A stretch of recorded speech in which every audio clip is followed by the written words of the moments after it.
Liru Ari lapaz eta sora nu ngawengku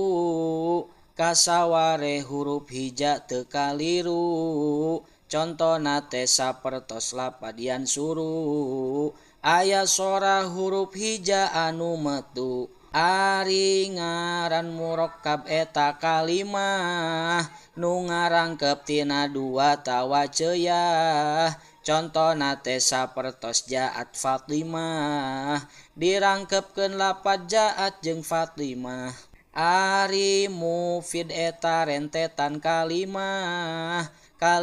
anu atos mere paedah kanu ngomong nu ngadenge matak genah kusabab obrolanana tos merenah gambarana aya opat sadayana